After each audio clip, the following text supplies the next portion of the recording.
We need to make house calls. We need to listen to people. We need to get back to basics, and we need to move forward. New DNC Chair Tom Perez laying out the Democratic Party's plans to rebuild after November's election defeat. And we're back with the panel. I got to tell you, we spent the entire commercial arguing about Donald Trump's agenda. I wish we had that. It was actually very, very interesting.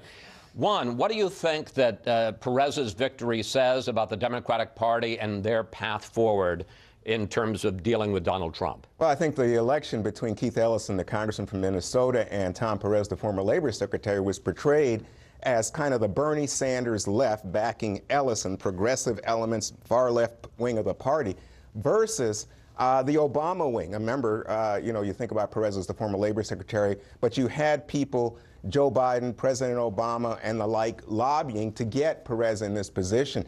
I think the key issue here that both sides agree on is you've got to go away from centralized Democratic Party politics and get back to building state organizations. And they agree on that. But the key element for that is, can you raise the money, Chris?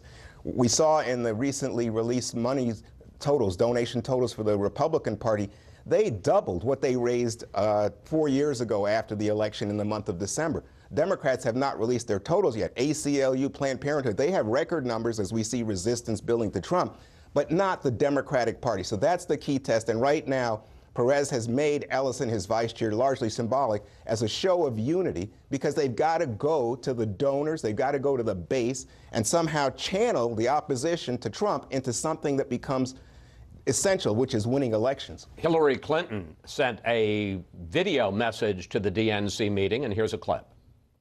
Let resistance plus persistence equal progress for our party and our country. So keep fighting and keep the faith. And I'll be right there with you every step of the way. Steve, do you get the sense that the Democrats have a clue as to why they lost and any notion of an idea of how to build the party back up? I think the answer to that is partly yes, actually. And I think we've got to separate organizing from message.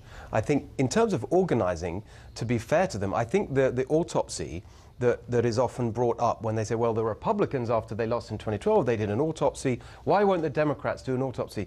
I think when it comes to organizing, it's kind of happened. I think Juan's right. I think they've all accepted, there's been a real consensus that they need to get back to grassroots, to local and state races, select candidates differently, and harness that energy that's clearly there in terms of the resistance to the new administration and bring that into the party. They've all accepted that. I don't think there's any argument about that. And I think that is something that the Republicans need to take seriously. But in addition to that, you also need an agenda. You need a message. That's what I was going to say. The second part, the message, I think there, the news is not so good for the Democrats. I don't think that they've really understood the fact that what's really happened in the last year or so is that working people in America have lost the sense that the Democratic Party is there for them, that is their voice. And Trump and Bannon have plowed into that territory saying, we are there for the American worker. And I think that the election of Perez is actually bad news on that front, because it seems to me that he is more likely to pursue the more coastal agenda, if you like, in terms of focusing on identity politics and so on, rather than, I think, the economic message, which really ought to be the heart of their strategy in the future. Congress was on recess this week, and we saw at these town halls, particularly that Republican members of Congress held, some emotional protests about the Trump agenda. Here was Tom Cotton of Arkansas in a town hall. Everyone in this room has been hurt or helped. I have been helped. I have only been helped. Obamacare saved my life, Senator. Nobody here has not been affected by Obamacare. Yes, so because it saved my life, Senator. Lisa, some folks are comparing this to the Tea Party protests back in 2009, 2010 against Democrats when against Republicans when President Obama was trying to pass Obamacare. And the question I have is, do you see the same kind of grassroots activism here? I mean, do you think this is at all equivalent to what the Tea Party was doing back then? I mean, I think there's certainly, a lot of anger, and the base is activated. And so that's something that Republicans should watch, absolutely. I mean, I think the Tea Party stood for something. There were principles. I'm not sure. This seems to be more of a movement that's standing against Trump instead of standing for something. specifically.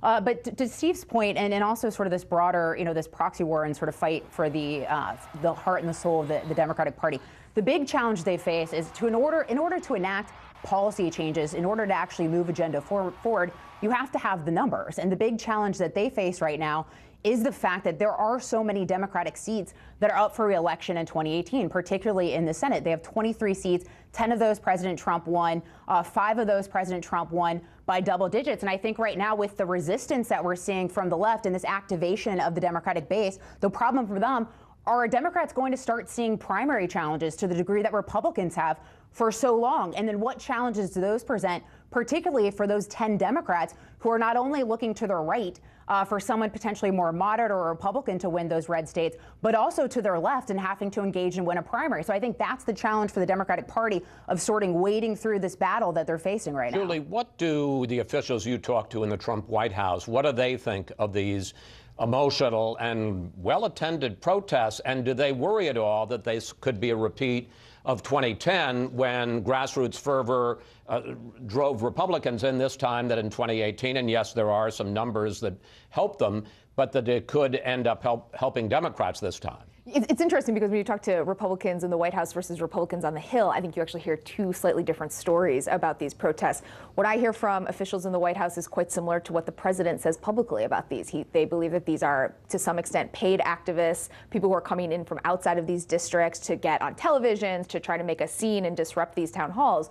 But on the Hill, Republicans are more concerned, and they believe that they should not underestimate what they're seeing there. And they give a lot of credit to people like Tom Cotton, some of these other lawmakers who are going out there, spending a lot of time answering questions from supporters and from opponents. They think that that is the model, that one of the mistakes that Democrats made during the healthcare town halls in 2010 was shying away from it, was not really getting in the weeds and trying to defend the policy. And they think that the way that Republicans can get ahead of this is to actually engage with these people as opposed to doing what some of the folks in the White House are doing, which is to just dismiss this as a paid protest. The part of this is it's not just the town halls. If you look now at the president's approval numbers, they're in the low to mid 40s, and at a very low point for a new president, first month in. So you have the town halls, and you get people like Senator Mitch McConnell, the majority leader, Republican majority in the Senate, saying, it was a change election for the White House, but it wasn't for the Senate, and making some distance now between his fate and fortune and the Trump White House. And I think that's troubling for the Trump White House. But it's also important to point out that the Associated Press just ran a story about the fact that those 10 vulnerable Democrats